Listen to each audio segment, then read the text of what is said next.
Reflection 3, the final reflection of the quarter, drawing from really all the concepts that we looked at from the start till now. Also drawing from the book that we decided to read. Myself, I chose the Johnson Inner Work text, Using Dreams and Active Imagination for Personal Growth. Within this text, it really is a very hands-on guidebook on how to approach dream work and also how to approach active imagination and what that process looks like. To relate to that, I decided to look at 3 different videos that we watched throughout the quarter. One is The Real You, spoken by Jim Carrey, and his take on identity, ego, those different concepts. Also, I'm going to look at the Owning Your Own Shadow, The Dark Side of the Psyche, which is also based on a text by the same author, Robert Johnson, a reflection of that. And then also going to be looking at the video by the Academy of Ideas, Carl Jung, What is the Individuation process? Individuation process. Okay, I got it. The end of that. So those are the 3 videos I'll be looking at, and then also I'm going to pull from different class experiences, the most recent one being the IFS guest speakers, and relating that to Robert Johnson's concepts and how I see similarities and things that relate between the two. And also I'm going to be kind of sharing my process on using the application of the dream work and the active imagination for my own dreams. And then to conclude all this, just looking at how all of this will help contribute to my work with your future clients and how I see that applying. So to begin, within the inner work text, there's the introduction of everything, and it talks about the ego and what exactly that is. And you hear the word and there's immediately this, it's bad. The ego is a bad thing. We get caught up in it. We want to avoid it. And within this text, actually, it's kind of a more gentle approach to the ego. It just says the ego is the I and our own identity that we portray and what we're aware of. And what happens is when unconscious comes up in a way that we feel is doesn't relate, or it feels contradictory to that sense of self, we're like, who is that? That wasn't me. And that's kind of flags as to know what's going on underneath the surface. So in Jim Carrey's video, he talks about how we are not the avatars we create. And then there's the ego comes in and it says, I need to be here and I need to be here. I need to be doing this to maintain the image that I have. But his whole argument is that I don't exist. What I think of as myself does not exist. And he talks about how there's this fear that comes up that's I'll never be good enough, or I'll never be enough to feed my ego. So he has more of a view that the ego is something that kind of gets in our way from fully understanding our sense of self and being the wholest self we can be. So that's his concept relating to ego. And then there's another part in the book, though, that I found really interesting relating to the ego concept on page 184. And it was talking about how it says that the ego is actually something we need to encourage to be a part of the voice. And if we ignore the ego, there's no way to find balance when we look at the unconscious things that need to be surfaced in ourselves. So it says that when people first learn to honor the voice of the unconscious and take it seriously, there's often a tendency to go overboard and decide that this ego knows nothing. And that's kind of what I saw in the Jim Carrey video. So that there's a tendency to take everything the inner figures say as final authority. This would be just as foolish and one-sided as our previous ego-centered approach. Just as the ego needs to be balanced its viewpoints by going to the unconscious, so also the unconscious needs to be balanced by the attributes of the conscious mind. So there's a theme here that's balance, which I found really interesting because in my own experience, when I'm processing or looking at different things, the word balance comes up for me a lot. So the whole concept within the Johnson book, it just felt very applicable to my own life, because I'm always, when I'm doing meditation, reflecting on things, the word balance comes up. It's something that I'm trying to strive for. So moving on from that, there's a concept also to conclude the reflection on the Jim Carrey video. I was talking about how depression is your body saying, I don't want to be this character anymore. And then really, I see it as more of like sometimes you'll hit a wall. And when this wall comes up, kind of looking at the Johnson text, there's this need to go within and figure out what's missing here. Like, what's something within myself that I'm avoiding or I don't want to bring light to. And once we do the work, we do our inner work, we uncover these different pieces, we become whole, and we give voice to these needs that we're just not consciously aware of within ourselves, and these qualities that need to be awoken again. So, also, let's see, so when we look at the shadow piece, so kind of going into the next part here, so the owning your own shadow video, it talks about often there's this hesitancy to look at the shadow because people hear the word shadow and we think negative, right? You immediately go to shadow is sin, and it comes from this tendency to be, I need to be good, or I need to be moral, and I need to be this version of myself that was presented to me by religion. And anything that it isn't that is, you know, these darker qualities of the self, or things that we see as maybe being undesirable by the collective, we don't want to go there because we're taught that it's bad or there's shame within it. But when we really get into the work of owning your own shadow, there's this quote within the video that says, the water of life lies within the internal world. And really, not only within the video, but in the Robert Johnson text, it talks about how our task is to do the inner work to foster this wholeness in our being, and eventually looking at Jungian, kind of the wholeness of consciousness for the collective. So there is this, you know, shadow is seen as dark, but it's actually not.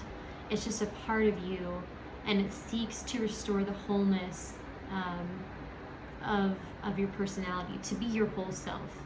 And what happens in this video, it says, if we don't make peace with the shadow, we will project it out. So, for example, I'm just thinking of a personal experience that came up for me in my life is, you know, this is kind of a minor example, but when you're working on a group project with a team, right, and there's somebody that slacks off or doesn't contribute or does the bare minimum, and you know, there's this part of me that gets really frustrated because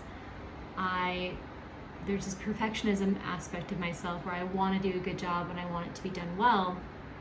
So I feel very frustrated with this person who's not doing what they need to be doing, and according to this part of myself, right? So when I look at that, and if I would really tap into what is the meaning behind that, the shadow work would be opening the part of myself that it's okay to not do the maximum amount and to just do what is needed, but also to just give myself the opportunity to rest and almost be at peace with not doing anything. And so it's kind of a way to find out what exactly that is teaching you in order to incorporate that into your personality to feel whole, and what's the underlying surface meaning of that.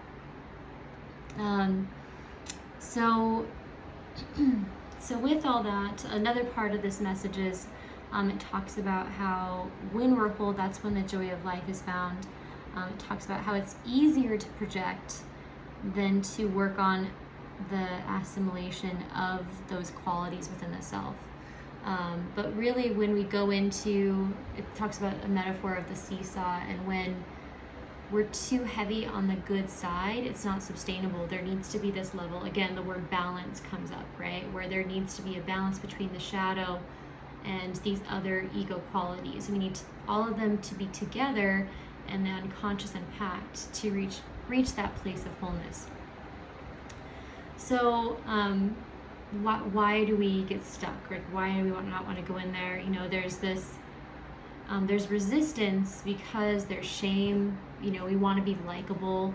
We want to have this certain image, and it's almost like there's a need to move through that limitation, to move past that, to tap into those qualities. And once we do so, it talked about this.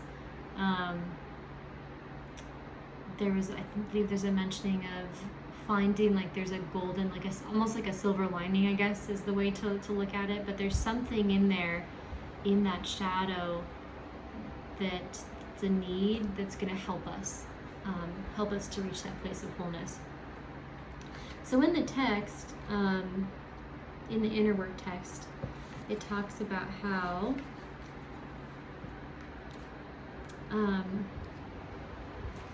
just find what I'm looking for here, but it says at the bottom, going from page 49 to 50, there is yet one other basis energy system, the unconscious, that appears regularly in our dreams and is useful to know about. Jung called this inner being the shadow. In every person, there is a part of the unconscious that is very close to the ego, and it usually appears as the same gender as the dreamer. The shadow is a kind of alter ego, split off from the conscious ego mind and sentenced to live in the unconscious. Usually the shadow contains qualities and traits, both positive and negative, that are a natural part of the ego personality. But the ego, for one reason or another, has either failed to assimilate these qualities or has repressed them outright. Sometimes the qualities in the shadow seem embarrassing or primitive to the ego. One does not want to admit that they belong to one. Sometimes the shadow has tremendous positive strength that the ego won't claim because it would mean either too much responsibility or shattering the adulteration of one's puny self-image. So it's just really, like I was mentioning, it causes us to question that image that we portray, and it's something that there's almost like a fear to it. You know, we're afraid of what it would mean for ourselves. So another example for myself would be, I tend to be more on the quiet side.